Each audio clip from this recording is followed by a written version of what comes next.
ও মা এর ওপরে ও মা ও মা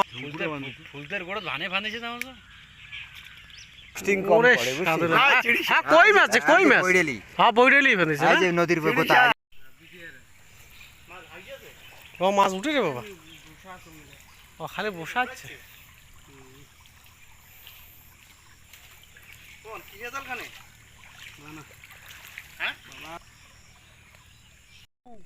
খালি ঢোড়া এইখানে যদি সকালে বসায় না ঢোড়া দিয়ে একটা গাতি দিয়ে গেলে রাত 10টা 11টার সময় তাই ওই মাছ তো হবে এলা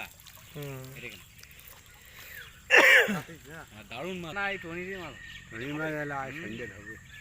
দারুণ মাছ উঠবে দেখিস কেন তালে পাবো না মাছ ওঠে আর কান্দা কান্দি নয় শিগড়িছে কি বেলা বুঝছিস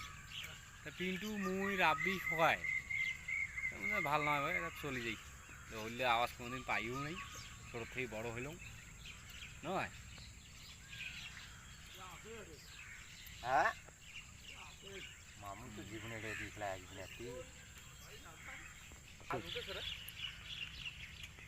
আরে বিপুলে উঠছে বিপুল এলে ছোট মোটো নেছে না তো আবার ডাঙা খানো যে বসা খানে ও ওটা তো পানি কামড়া নাই ভালো ভুকে চলে অতি হ্যাঁ ওই ডাঙা খানোতে ওই অতি না হয় আয় এদিকে না আয় এটি আছে না এটা থেকে ধরবো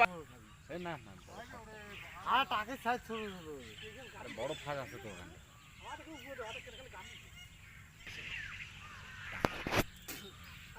গাম যখন থুয়ে যাবে না বছর থেকে থুয়ে যাবে আরে বাড়ি এলে শুকিয়ে না মোড়া সবজি হলো সবজি হ্যাঁ বিপুল সকালে মুই ইয়ে টাকি মাছে ঠিক আছে টাকি মাছ যদি 4টেও ফাঁদে তাও ঠিক আছে আরে টেকগা টেকবির অসুবিধা হয় আপনি টেকবে না এখন পিন্টু নদী কোনাখান আর ঢোকে কষ্ট ধরি আর ডাঙাখান বসে খাওয়া যাবে মোটামুটি রাতি দেখি অটো ধরি ফান্দিছে ভালো এই বাম্পার মাছ নাহলে 1 কেজি তো আরামসে হয়তো আর আসবে আর ফুলদের গোড় ধানে ফান্দিছে না তো আর মাঝখানায় দেখে অবস্থা তারপরে জালখান ছাড়ে কিন্তু তোর বাড়ি না কিন্তু এলে যেন সেই মাছ হয় টান করে বান্ধিছে ওখানে মনে হয় ও বাবা ভালো না হয়েছে ভাই মাছ বলে দেখা ওখানে হ্যাঁ হ্যাঁ এটা কি টেনা দেখো নাকি লাস্টিং কম ওরে পড়ে সাধু বুঝছিস? হ্যাঁ কই মাছ কই মাছ বৈরেলি হ্যাঁ বইরেলি ফান্দিছে এই যে নদীর উপর কোথায় ঘোড়া কথা ও বাবা হ্যাঁ খুলেই তো জ্বালা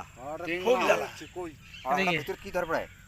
কাজ করুন খুলি দেন ভাগ করে ওরে নিন। বা ভালো না বাসিস ভাই হ্যাঁ। এক পর বেশি আছে এই 250 হবে বড় বড় একটা ও মা এর ওপরে ও মা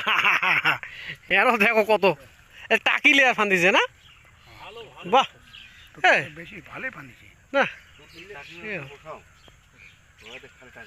কি সুন্দর মাছ